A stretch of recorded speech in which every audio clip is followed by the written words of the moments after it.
je vais quand même raconter la manière dont le Seigneur m'a conduit ici.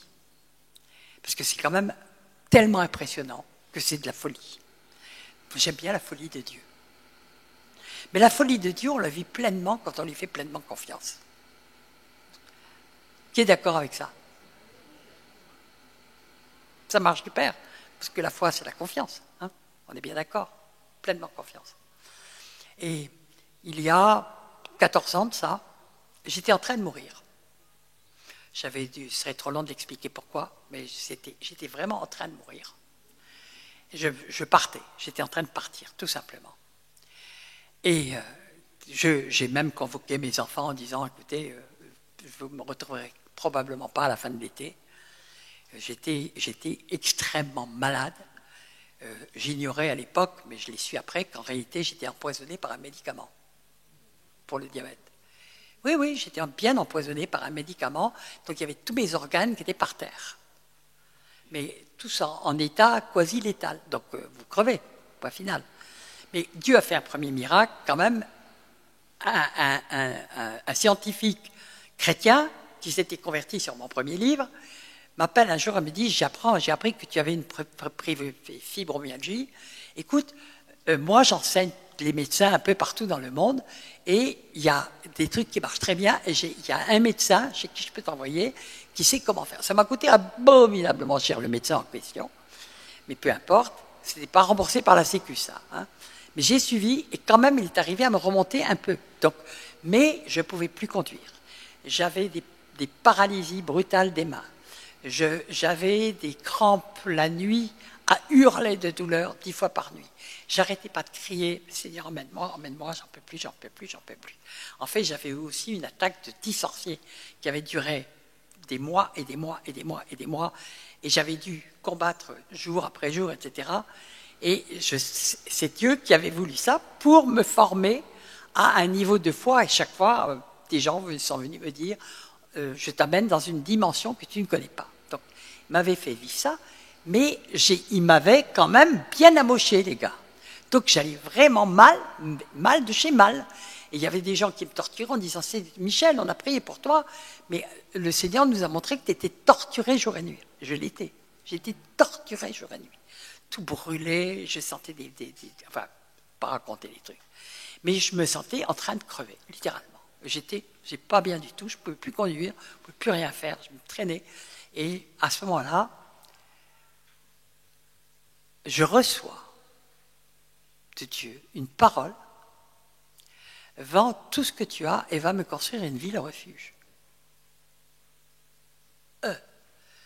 Mais Seigneur, je suis en train de crever, je ne peux plus conduire, j'ai plus rien, je crie tous les jours pour mourir, et toi tu me dis d'aller me construire une ville, d'aller construire une ville refuge. Attends, là, il y a quelque chose qui ne cadre pas avec avec tout ce que j'ai appris. Mais j'ai dit, mais sur ta parole. Et puis il me dit, le lieu, Évreux, c'était la seule ville de France où je n'étais pas allé. Dans mes pérégrinations pour le Seigneur, j'avais fait toutes les villes de France sauf Évreux. Évreux. Je cherche sur Internet et le Seigneur m'avait donné la description exacte. La peinture, la forme, le nom. Il m'avait dit 6000 mètres carrés. Attendez, moi qui n'avais jamais été paysanne et qui n'avais jamais pu, qui avait un jardin à ce moment-là de 12 mètres carrés, je crois. Vous voyez un peu le topo. Et il m'avait donné la vision de la maison. Et je dis, je cherche sur Internet, ça n'existait pas, parce que j'avais un budget qui était ce qu'il était, avec la vente de la maison, parce qu'entre-temps, j'avais quand même eu un héritage, donc j'avais acheté une petite maison à Évry, et puis entre ce que je pouvais vendre, ma maison, et puis peut-être un peu de sous que j'avais mis de côté, parce que comme j'étais jamais chez moi, je faisais quand même des économies, forcément, j'étais tout le temps en voyage, et donc, je savais quel était le montant exact que je pouvais acheter. Et j'ai beau regarder sur Internet, ça n'existait pas. Des propriétés comme celles qu'on me montrait, comme celles que j'avais reçues en vision, c'était dans des prix qui étaient le double du budget que j'avais.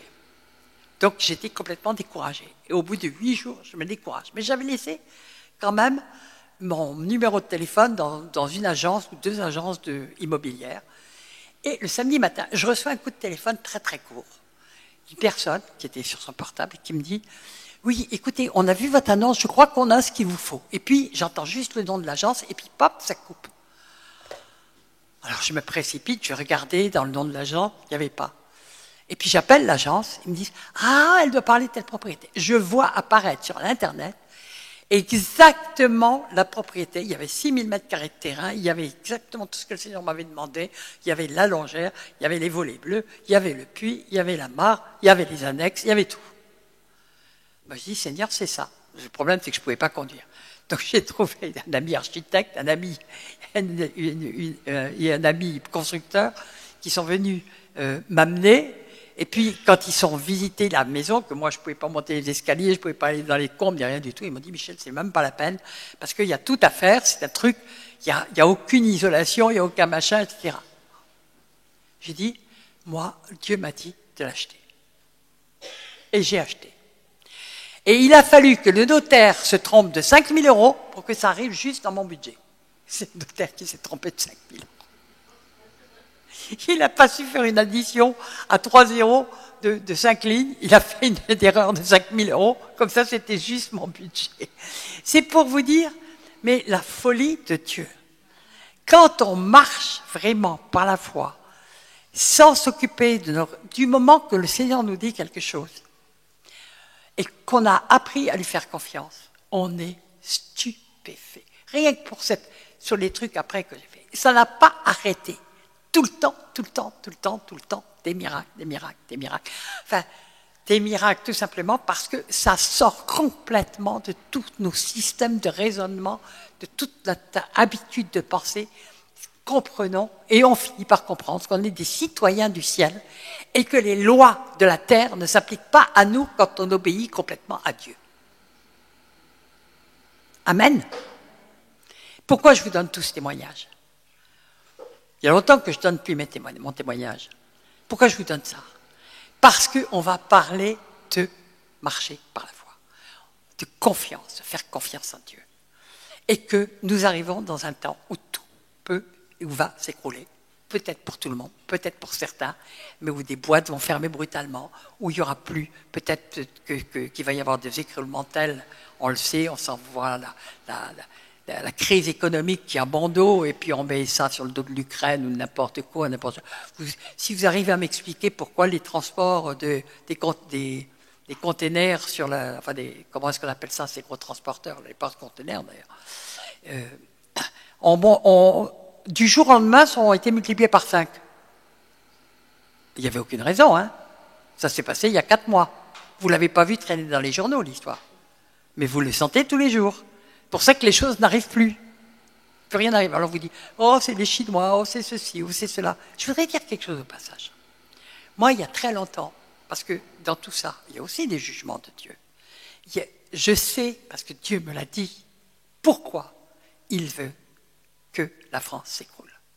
Parce que Dieu a envoyé des avertissements à la France, des avertissements à la France, des avertissements à la France, des avertissements à l'Église, des avertissements à l'Église, des avertissements à l'Église. Et tout le monde s'est bouché les oreilles. Et le Seigneur m'a montré le plan qu'il avait pour la France. Mais pour ça, il faut que la France plie le genou devant le Seigneur Jésus.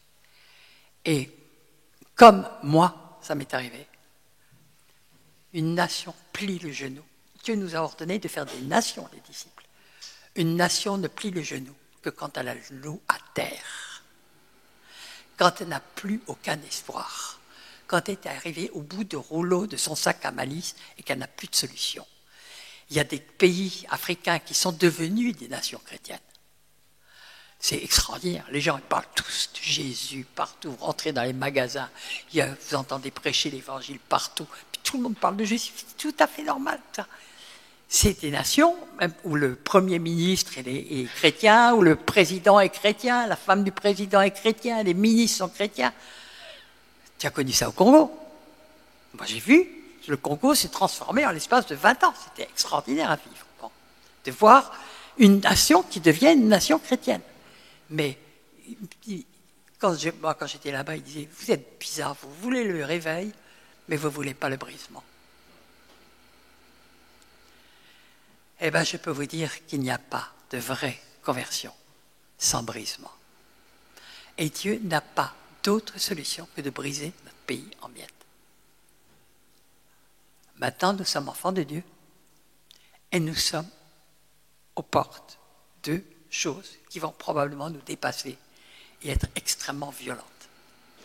Mais en même temps, il nous a permis un très grand réveil. Pourquoi? Parce qu'une fois que la nation sera par terre, eh ben, elle va commencer à tourner la tête vers Dieu. Rappelez-vous les Hébreux. Les Hébreux, ils vivaient bien en Égypte. Ben, Dieu leur a donné des pharaons qui n'avaient pas venu. Et quand c'est devenu insupportable, ils se mirent à crier à Dieu. Pas avant. Souvent, on ne crie à Dieu, comme je l'ai fait, moi, dans mon histoire personnelle, et comme probablement beaucoup d'entre vous, on ne se met à crier à Dieu que lorsqu'on est totalement brisé. Surtout quand on est bien orgueilleux et bien entêté comme je l'étais. Et bien, la France, elle est très orgueilleuse et très entêtée. Et Dieu va être obligé de la briser. Alors maintenant, comment allez-vous réagir?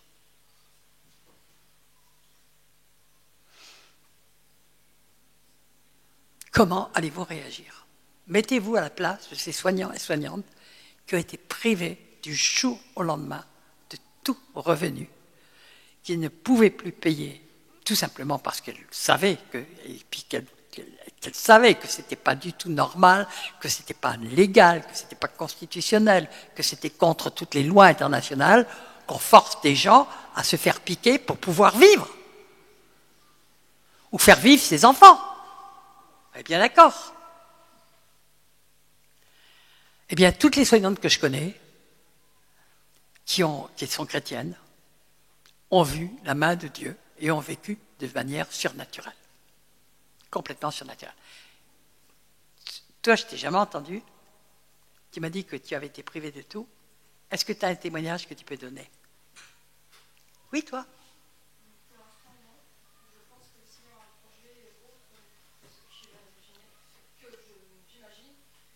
Non, mais est-ce que tu as pu vivre d'une manière... Ah, pas encore. Tu n'as pas été jeté sans rien dehors du jour au lendemain.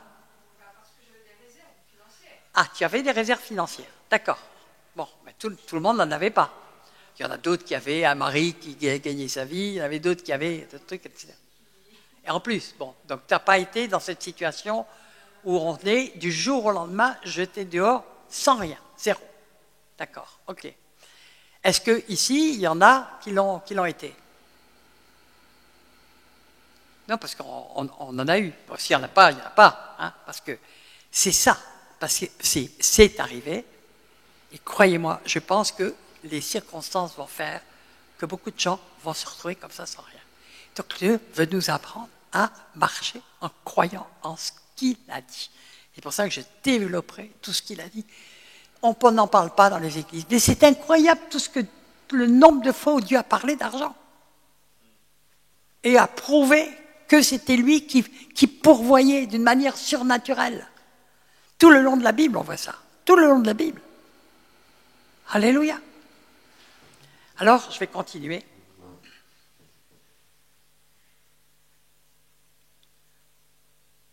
Parce que tout à l'heure, je parlais du fait que c'était un combat quotidien. Parce que très souvent, on a des petites réserves. Des fois que, comme ça, on se fait des petites réserves pour les coups durs.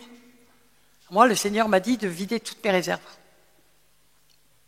Pas pour les jeter par la fenêtre, pour faire des choses comme ça, pour me faire encore plus vivre un peu plus par la foi.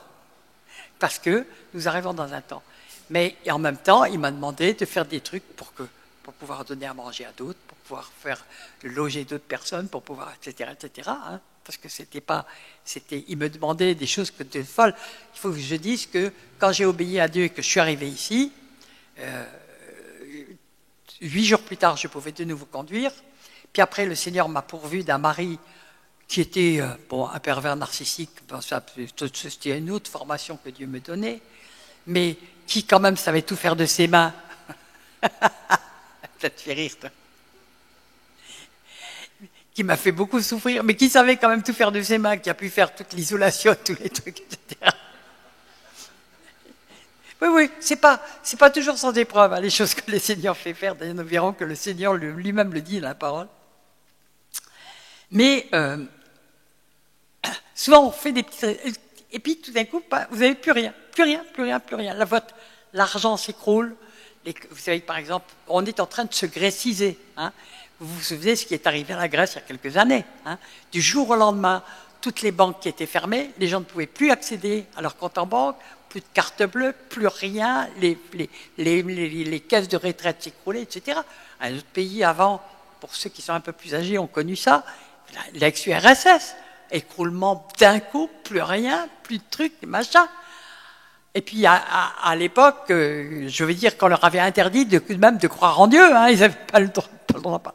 Mais c'est comme ça qu'ils ont recommencé à croire en Dieu, quand même pour beaucoup. Amen. Alléluia. Mais donc, je sens qu'il va arriver ça parce que le Seigneur veut briser l'orgueil de la France. Et veut que les Français plient le genou et crient à lui. Et maintenant, tout le reste, c'est une question de qu'est-ce que moi je vais faire si tout d'un coup on me supprime tout, mes cartes bleues ne marchent plus, tous les magasins sont vidés illico presto, les pompes à essence vidées illico presto, on l'a vu assez souvent pour savoir comment ça se passe. Hein, simplement au début de la pandémie, tous les rayons qui partaient, là c'est l'huile de colza, oh l'Ukraine, purée. Comme si, moi j'ai des champs de colza en plein devant chez moi partout, je dis mais alors il est là le colza. Et on en a. Tout ça c'est complètement artificiel, mais ils veulent nous tuer. Et je vais prendre un autre mot, ils veulent nous exterminer. Qui ils? Je ne vais pas développer, d'accord? Alors, nous pouvons vivre des temps très difficiles. Nous devons être armés. On n'apprend pas du jour au lendemain à vivre par la foi. Et plus on a appris, plus on est préparé, mieux on agit avec le Seigneur, mieux on apprend à l'écouter, mieux on apprend à marcher vraiment par la foi en disant « Seigneur, tu as promis de pourvoir, tu vas pourvoir ». On citera quelques textes tout à l'heure. Donc, ce que je vous prêche, c'est, je vais vous prêcher la parole de Dieu dans les 2 prochains jours. Et encore un là, mais je l'ai vécu. Je n'écris jamais rien et je ne prêche jamais rien que je n'ai vécu. Amen. Mais c'est vrai. C'est ça aussi être témoin. Hein. On prêche pas de la théorie, on prêche des choses qu'on a vécues et mises en pratique et on a vu les fruits. Donc moi, j'ai vu et j'ai mis en pratique et j'ai vu les fruits et j'ai vu comment le Seigneur.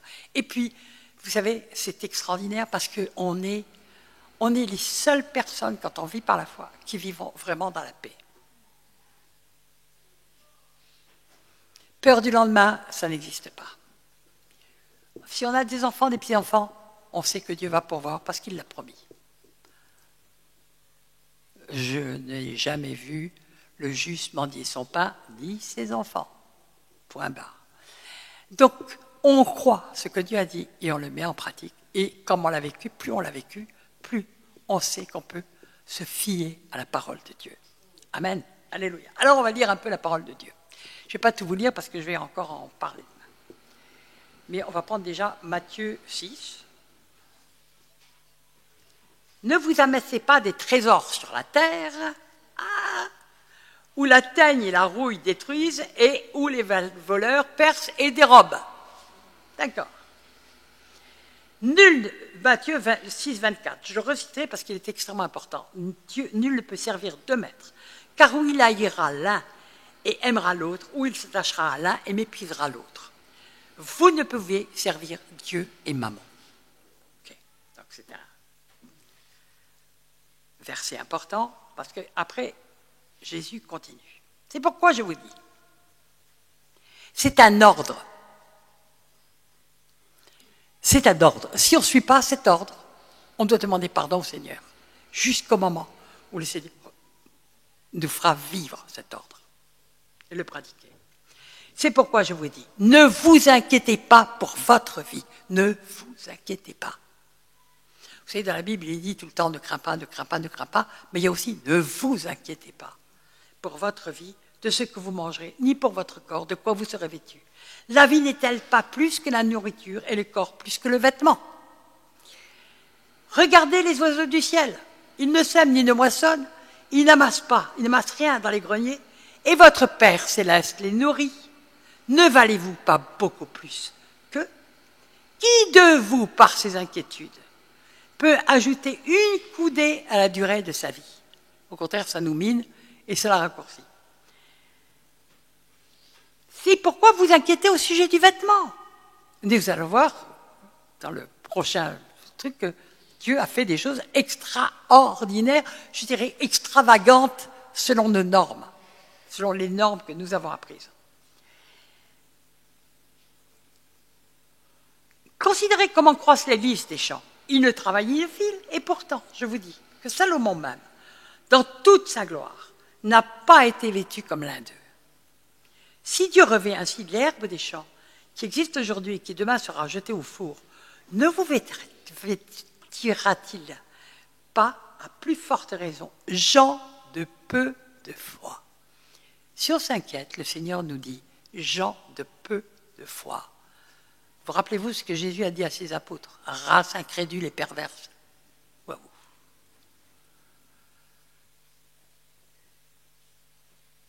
C'est des mots, si jamais Thierry arrive dans une église et dit race incrédule et perverse, on le sort immédiatement. Si Jésus rentrait aujourd'hui dans la majorité des églises et parlait comme il parlait à l'époque, il se ferait virer à coups de pompe en disant « tu manques d'amour ». Mais c'est vrai, les gens ont reçu un évangile tellement tordu qu'ils ne croient même plus ce qui est tout simple et tellement clair, parce que Jésus parlait avec une telle clarté, c'est toujours extraordinaire. Ne vous inquiétez donc point, c'est un ordre. Et ne dites pas, que mangerons-nous? Que boirons-nous? De quoi serons-nous vêtus? Car toutes ces choses, ce sont les païens qui les recherchent. Vous comprenez bien ce que ça veut dire? C'est que si vous vous inquiétez de ça, Dieu vous assimile à des païens. Car vous êtes exactement comme eux. Vous avez juste un badigeon de chrétienté, mais si vous vous inquiétez de la manière dont vous entendez les mauvaises nouvelles, ouais, il y a des mauvaises nouvelles. Mais si vous perdez votre paix et vous commencez à vous inquiéter, parce que ces mauvaises nouvelles, il faut que vous les sachiez, parce que c'est ce que vont vivre, c'est ce que le monde va vivre autour de nous, c'est ce que nos familles converties vont vivre autour de nous. Il faut que nous soyons là. Il faut que nous soyons là pour pourvoir. Dieu va peut-être pourvoir à leurs besoins par nous. Amen. C'est conforme à 2 Corinthiens 9, afin que tous leur fassent rendre gloire à Dieu. Je vous le lirai demain. Non, après-demain. Ou jeudi. Non, jeudi. Ne vous car toutes ces choses, ce sont les païens qui les recherchent. Votre Père céleste, donc cela s'adresse aux enfants de Dieu. Vous comprenez bien que ce n'est pas applicable aux païens. Ça s'adresse aux enfants de Dieu. Et si on est un enfant de Dieu, un véritable enfant de Dieu, ou un fils de Dieu, parce qu'on commence comme enfant, puis on devient fils, puis on devient père dans le royaume, comme l'apôtre Jean l'a dit. Si vous êtes ainsi, si vous êtes enfant de Dieu, mais Dieu est propriétaire de tout. Votre vie vaut plus que tout ça. Vaut plus quand même que celle des moineaux. Il le dit. Jésus l'a dit. Donc qu'est-ce qui va se passer? Dieu va pourvoir à tous vos besoins parce qu'il l'a promis. Mais il faut que j'ai parlé de besoins, pas de désirs. Et encore moins de mauvais désirs. Ça nous aura l'occasion d'étudier le problème des mauvais désirs. C'est quelque chose d'horrible dans les conséquences. Cherchez premièrement le royaume et sa justice. Ah, qu'est-ce que ça veut dire ça? Parce qu'on lit ça avec légèreté. Mais c'est des paroles importantes. Premièrement, avant tout, la priorité des priorités, cherchez le royaume.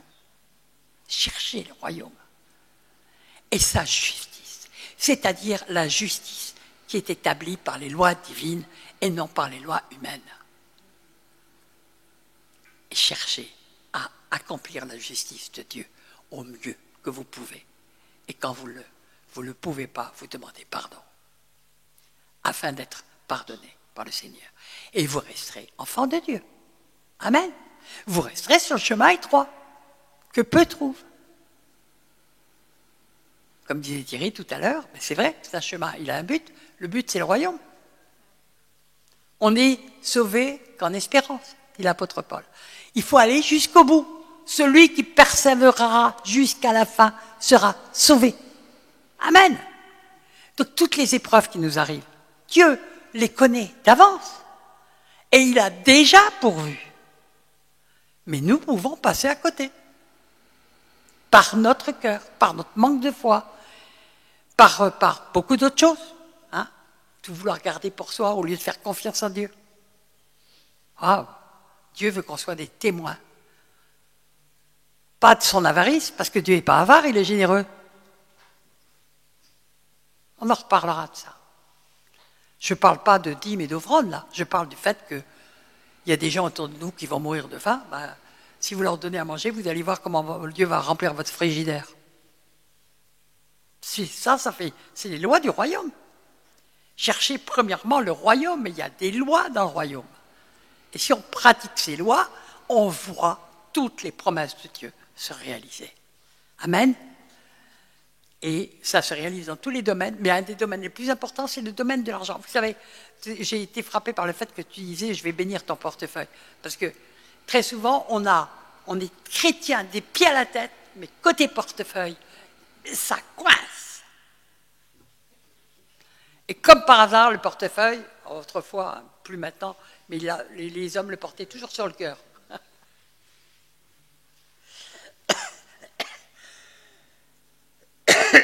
Et toutes ces choses vous seront données par-dessus. Et elles sont toutes données par tout ce dont vous avez besoin. Et nous verrons la différence entre les besoins et les désirs. Et c'est extrêmement important. Ne vous inquiétez donc pas du lendemain, car le lendemain aura soin de lui-même. C'est un ordre. C'est un ordre. À chaque jour suffit sa peine. Pourquoi il dit ça, Jésus? Parce que ce n'est pas la peine de vous dire « qu'est-ce que je vais faire demain? Qu'est-ce qui va m'arriver demain ?» hein? Occupez-vous d'aujourd'hui. Aujourd'hui, vous avez de quoi manger, de quoi boire. Merci Seigneur. Je te remercie pour tous tes bienfaits. On dit le bénédicité à table, mais on pourrait dire tous les jours « merci Seigneur » parce que j'ai un toit, parce que j'ai de quoi manger, parce que j'ai de quoi me vêtir, parce que ce n'est pas la norme mondiale. On est des privilégiés encore. On est des privilégiés. Mais ça va disparaître. Je pense que ça va disparaître. Donc, il faut sachons remercier le Seigneur de ce que nous avons aujourd'hui. Tes bienfaits se renouvellent tous les matins. Ne vous inquiétez pas du lendemain. C'est un ordre. C'est un ordre. Nous devons apprendre à détacher notre cœur. C'est un véritable travail de la confiance que nous avons mis dans les assurances ceci, les assurances cela, la retraite, tout peut s'écrouler. Tout peut s'écrouler. Et je crois que ça va s'écrouler. Je crois que nous allons connaître ce qui s'est passé en URSS et en Grèce. Tout va s'écrouler. Les magasins seront vides. Il n'y aura plus d'essence. Le Seigneur a commencé à pourvoir. Il y en a certains, déjà, beaucoup de chrétiens, puis 20 ans pour certains, puis 30 ans pour d'autres, ont reçu de Dieu d'aller à la campagne et d'aller commencer à préparer des refuges et des gîtes. Il y en a beaucoup, hein, de plus en plus même. Et il y en a beaucoup. Tout à l'heure, j'ai demandé, je voyais qu'il y avait une petite maison qui attendait quelqu'un, mais je vois, c'est un mouvement qui s'accélère, parce qu'on vit beaucoup mieux à la campagne qu'à la ville, hein, dans les cas de disette ou autre, parce que Il y a la terre, il y a les paysans, il y a des choses qui se produisent, on peut faire des poulets, on peut faire des trucs, enfin, on peut faire des tas de choses qu'on ne peut pas faire dans les villes. Hein, d'accord? Et il y a aussi un mouvement, beaucoup de gens sortent des villes, il n'y a pas besoin d'être chrétien, hein. Il y en a beaucoup, c'est simplement par simple logique qu'ils sortent. Mais il y a beaucoup de chrétiens, Dieu leur dit, pars, pars. Alors faites ce qui est écrit aussi dans la Bible, pars sans te retourner, pars de Sodome. Tu es dans Sodome. Dieu a dit pars. Et pars sans te retourner, sans regret. Quand tu entends Dieu te dire pars, pars, il va ouvrir toutes les portes. Il l'a fait pour moi d'une manière surnaturelle. Donc je connais mon Dieu. Je sais que tout lui appartient et tout lui obéit. Amen. Alléluia. Je racontais tout à l'heure à Thierry, je vais le raconter simplement. Je vais raconter deux anecdotes. Parmi franchement, des milliers que je pourrais raconter. Mais un jour, on m'invite à aller au Congo, Kinshasa, et puis moi, je suis une bonne française bien nationaliste, encore, bien nationale. Je dis oui, d'accord, mais je voudrais passer par Air France. Pas de problème. J'ignorais qu'Air France ne desservait pas Kinshasa à l'époque. Bon. Alors, donc, il fallait que je passe par Brazzaville. J'ignorais encore plus qu'il y avait la guerre à Brazzaville. Ils ne m'en parlent pas. Les gens que j'avais, qui m'invitaient, ne m'en parlent pas. Ils ne me disent rien. Ils ne me disent pas « Oh, vous savez, attention, côté Brazzaville, il y a la guerre, Air France ne dessert pas Kinshasa. » Non, ils ne me disent rien. Ils me disent « Pas de problème. » Et je leur donne mes dates. Je regarde mon calendrier, mon agenda. Je dis voilà, je viens du 4 janvier au 17 janvier. Je viens du 4 janvier au 17 janvier. J'ai bien calculé mon agenda. Hein, et je dis du 4 janvier au 17 janvier. Pas de problème. J'ignorais qu'il n'y avait plus d'avion Air France du tout à cause de la guerre, depuis des mois. Et ils me prennent mon billet. Je reçois mon billet du 4 janvier au 17 janvier pour aller à Brazzaville, et de Brazzaville, il devait m'amener à Kinshasa.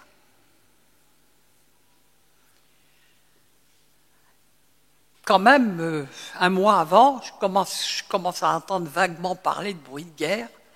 Donc je téléphone Air France. « Ah ben vous savez, madame, la compagnie est arrêtée. »« Mais j'ai un billet. » »« Oui, vous avez un billet, mais vous savez, on ne sait pas quand ça va reprendre. » Alors j'ai commencé à appeler tous les jours. Mais ça va reprendre, mais bon, j'avais donné les 4-17 janvier quand même. Et puis on m'appelle environ 3 jours avant, on me dit « La compagnie reprend le 4 janvier jusqu'à Brazzaville. » Je pars le 4 janvier à Brazzaville.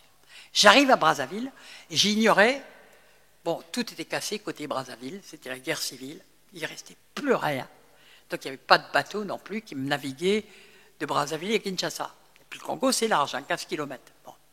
Donc je ne savais pas, j'étais là, puis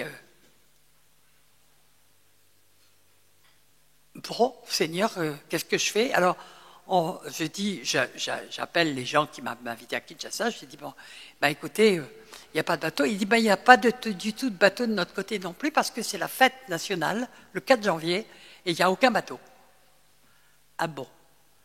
Ben vous inquiétez pas. Ils m'appellent un quart d'heure après, puis ils me disent, vous savez, on a dû un petit peu insister, mais on a un pilote qui vient vous chercher avec un petit avion.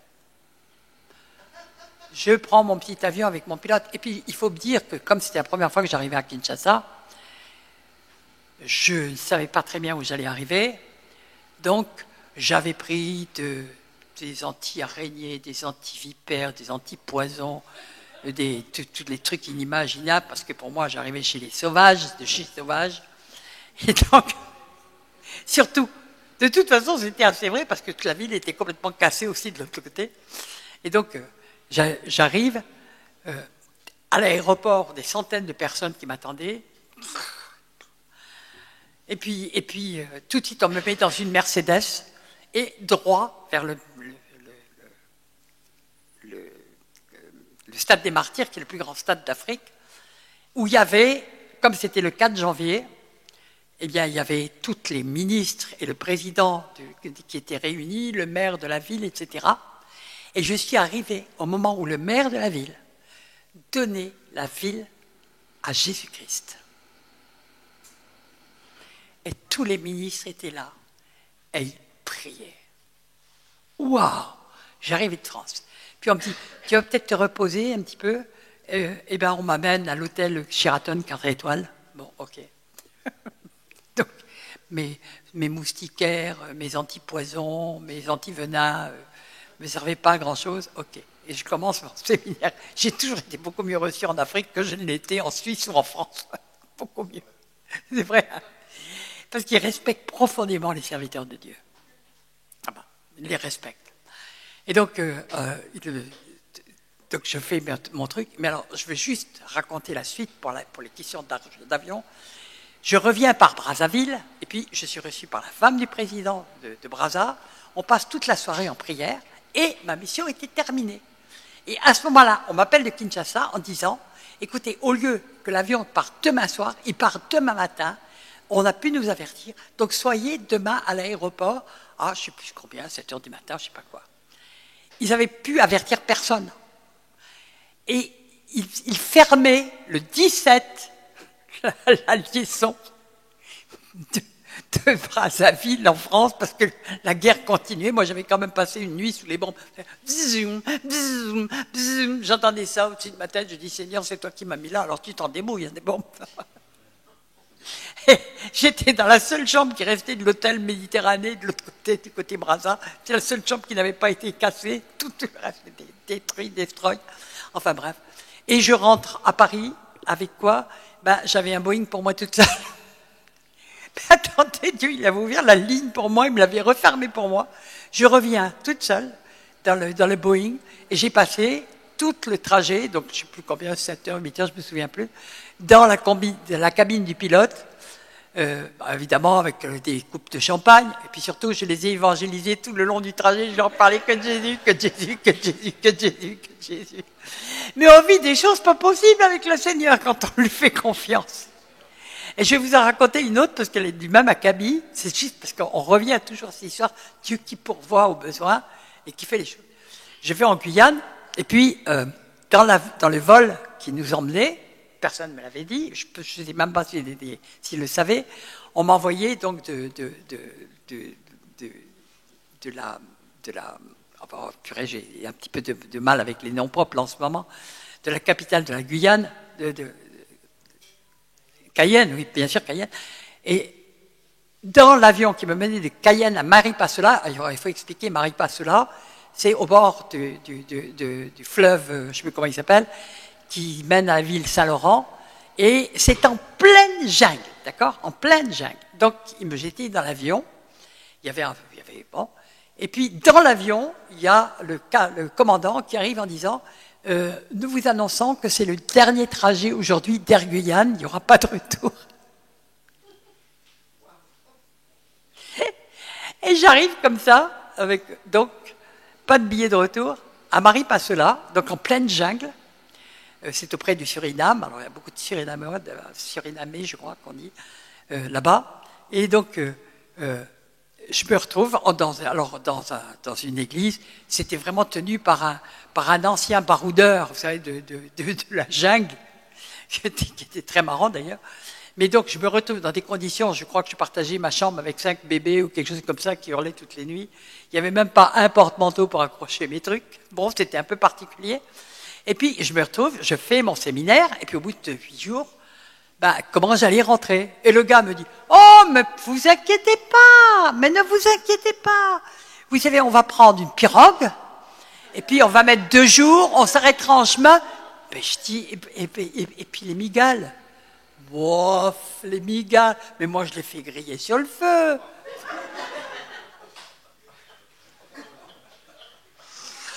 Et les poissons venaient, mais arrêtez, moi j'ai passé mon temps là-dedans, et les serpents, bon, mais arrêtez d'avoir la trouille. Ok.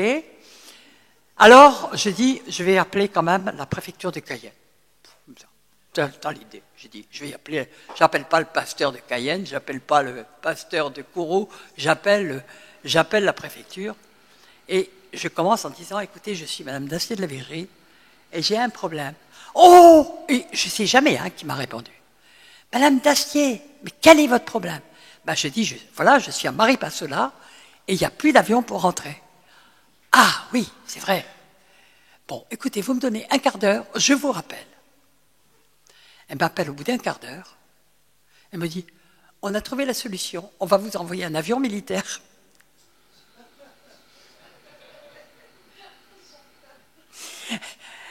Et le lendemain, il y avait un avion militaire qui venait prendre. Bon, ils en ont profité pour prendre quelques personnes au passage. On a fait un arrêt dans une clairière au milieu, parce que là, dans l'avion militaire, c'était 5 heures de transport. Et puis, alors là, j'ai su quand même, il y a beaucoup d'hommes qui n'ont pas vécu ça. Les avions militaires au ras de la forêt amazonienne, parce qu'ils volent très bas, vous arrivez, vous êtes complètement dans les petits souliers. Dès que j'ai descendu les marches d'ailleurs, il y a le pasteur de Cayenne qui me dit « Allez, tout de suite on part à Saint-Laurent », donc justement le truc où je ne voulais pas aller en pirogue, on part à Saint-Laurent parce que tu as une soirée de la soirée, 300 kilomètres, des creux, des bosses. Bon, c'est la vie tranquille d'un évangéliste dont je vous parle, tranquille. Puis, écoutez, franchement, je crois que je pourrais vous raconter 200, 300, 400 de choses comme ça que j'ai vécues. Mais j'ai vu tout le temps la main de Dieu. Mais qui était cette femme? Comme ça, à la préfecture. Qui me dit, ah mais madame, je ne la connaissais pas. Même madame Dacier, pas de problème. Et elle m'envoie un avion militaire. Non mais attendez, mon Dieu, c'est un sacré papa. C'est mon papa, moi. Mon papa, il est comme ça. Amen.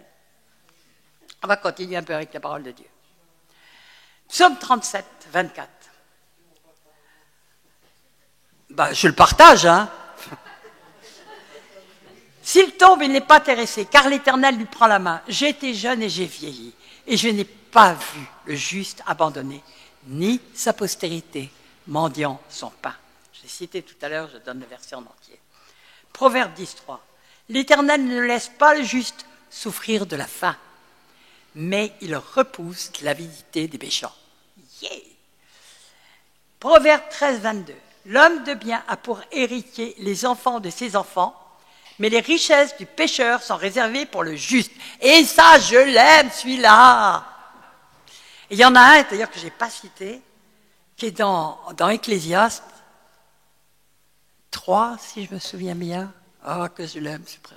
Non, mais attendez, je vais le partager avec vous, mais chut, ne dites à personne.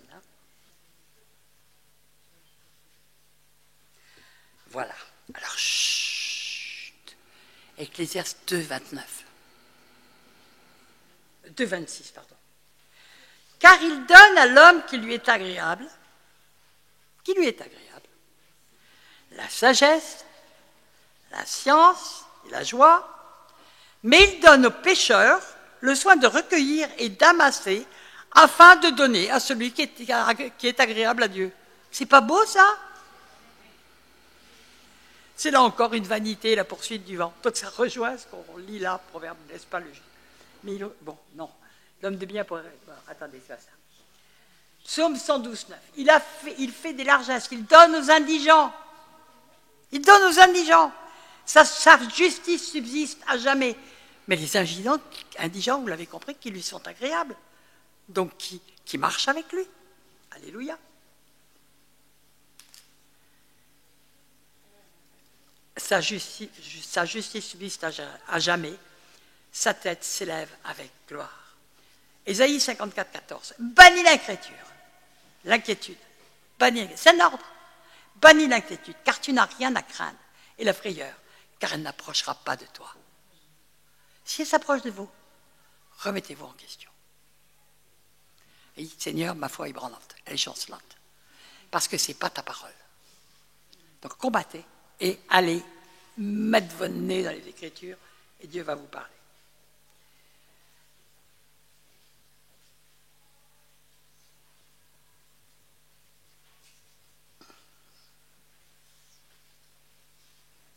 j'ai écrit, vous pouvez dire, mais si je perds tout, mon salaire, mon travail, mon compte en banque, mes économies, qu'est-ce que je vais faire? Qu'est-ce que je vais faire? Et je vais vous répondre ce que Dieu a répondu à Moïse. Quand il a dit, comment? On va voir ça dans Nombre 11. Comment c'est possible de nourrir tout le monde, de donner de l'écaille pour tout le monde? La main de Dieu est-elle trop courte? Tu verras si ce que j'ai dit ne s'accomplira pas. La main de Dieu est-elle trop courte? Est-ce que votre Dieu a une petite main ou est-ce qu'elle a une main qui dépasse la taille de l'univers? Et peut-être des milliards de fois la taille de l'univers? La main de Dieu est-elle trop courte? Quel que soit votre âge, votre sexe, la promesse de Dieu ne varie pas. Elle est la même pour tout le monde. Il se peut que vous perdiez tout. Il se peut que vous perdiez votre travail. Il se peut que vous perdiez vraiment tout. Dieu ne va pas forcément vous laisser oisif. Parce que Dieu dit, celui qui ne veut pas travailler ne mange pas non plus. Dieu ne se contredit jamais. Il va vous trouver les moyens de faire autre chose. Et vous allez dire, mais Seigneur, je ne sais rien faire. Je ne sais rien faire de mes mains. Ah bon, moi je lis dans la parole.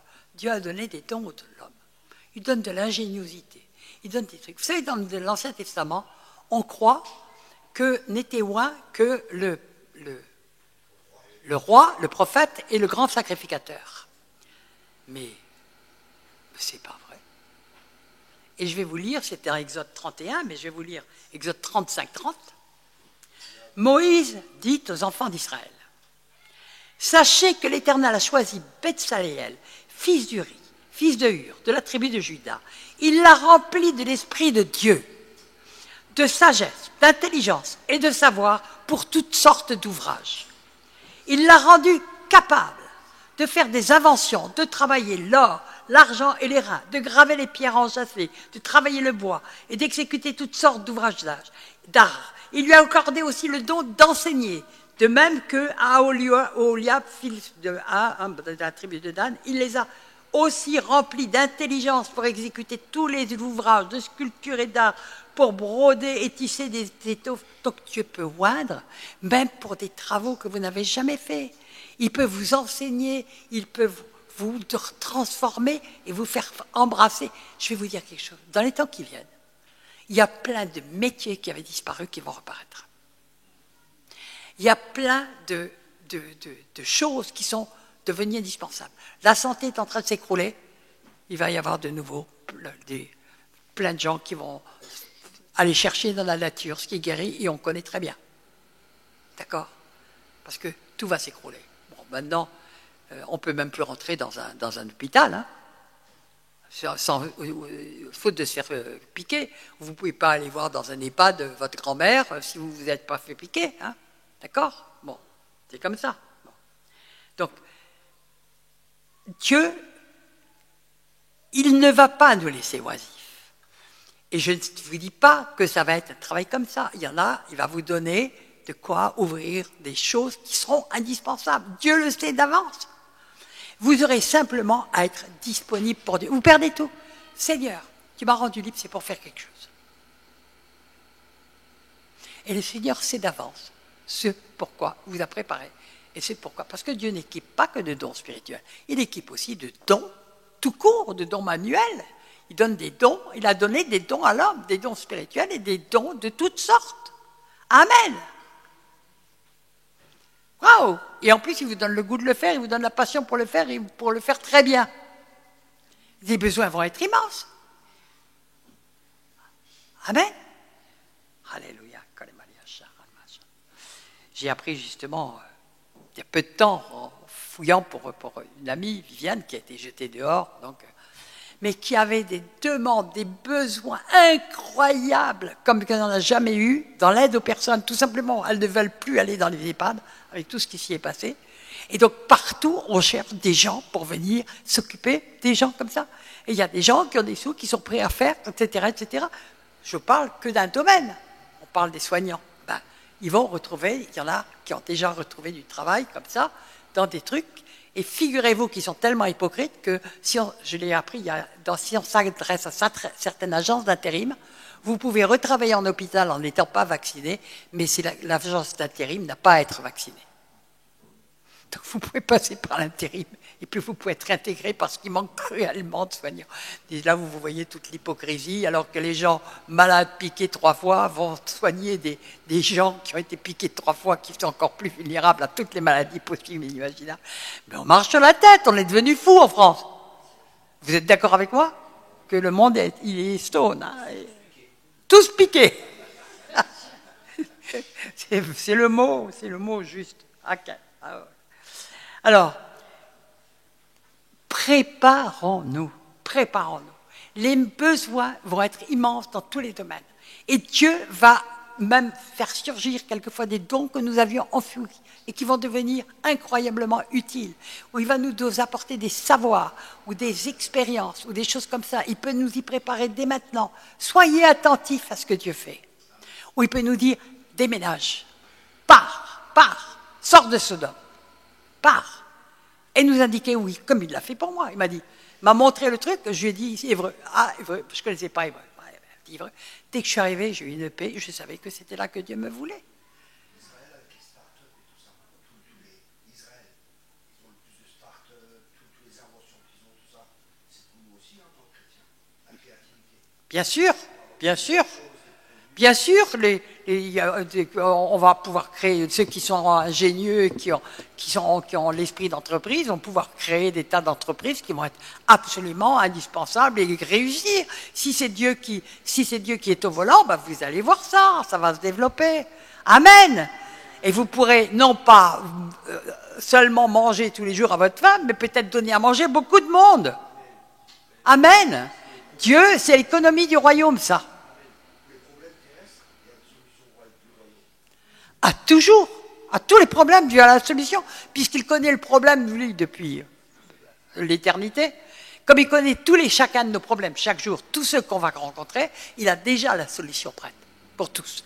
C'est à nous d'entrer dans cette solution que Dieu a préparée. Il a préparé une solution pour tout. Pour tout. Qui est-ce qui a envie de ne plus avoir peur du lendemain ? Même pas peur. Alors je vais poser la question directement. Est-ce que tous ceux qui ont levé le doigt reconnaissent qu'ils ont peur du lendemain ? La vérité, si vous dites que vous ne voulez plus avoir peur du lendemain, c'est que vous aviez peur du lendemain. On est d'accord ? Eh bien le Seigneur dit 365 fois, une fois pour chaque jour, ne crains pas, dans la Bible. Ne crains pas. Amen. Qui est-ce qui a besoin d'être soigné de la peur du lendemain, de la peur du manquer? Vous savez, il y a des gens qui en ont besoin parce qu'ils ont vraiment manqué. Parce qu'ils ont eu aussi des enfances très difficiles où ils ont vraiment eu faim. Eh bien, c'est quelquefois plus difficile de croire que Dieu peut tout résoudre. Mais est-ce que vous voulez demander pardon au Seigneur de craindre le lendemain? On commence par là. C'est un combat, vous savez. C'est un combat de la pensée. Le Seigneur, vous savez, beaucoup de gens croient qu'ils n'ont pas le contrôle de leur pensée. Mais bien sûr que si, nous l'avons. Puisque Paul dit que tout ce qui est bon, juste et honorable soit l'objet de vos pensées. Nous pouvons guider nos pensées. Et quand nous avons des pensées de peur, immédiatement, il faut prendre position. Et vous allez voir que l'ennemi se fatigue très vite. Quand il comprend qu'il n'a plus de prise sur vous, sur la peur, parce que tant qu'il a de la prise sur vous par la peur, il vous tient en servitude. Ok ? Je vais m'arrêter là. Demain, je vous parlerai de la manière dont Dieu a prouvé ça, de manière spectaculaire. Et d'une manière tellement surnaturelle. Et ce que Dieu a fait, il peut le recommencer. Et en plus, il est écrit que ça a été écrit pour notre enseignement. D'accord ? Pour nous qui sommes arrivés à la fin des siècles. C'est ce que dit 1 Corinthiens 10. Donc, ce que je vais vous partager demain ou après-demain, je n'ai pas encore fait le planning, on fait un petit peu comme on sent. Comme le Seigneur nous guide, bien sûr. Et on va voir comment on fait. Il y a Isabelle, on ne sait pas quand est-ce qu'elle doit arriver. On va choisir une matinée pour entendre Lady Papriso qui doit nous partager quelque chose. Et Isabelle, on va peut-être lui donner l'après-midi parce que la dernière fois qu'elle nous a fait un message, waouh, le message qu'elle nous a donné est tellement important que je voudrais bien qu'elle nous le redonne. Et puis quand on redonne un message, c'est jamais la même chose. Chaque fois, le Seigneur l'enrichit, le transforme. Il sait que telle phrase va percuter quelqu'un, telle phrase va percuter quelqu'un, etc., etc. Amen. Alléluia.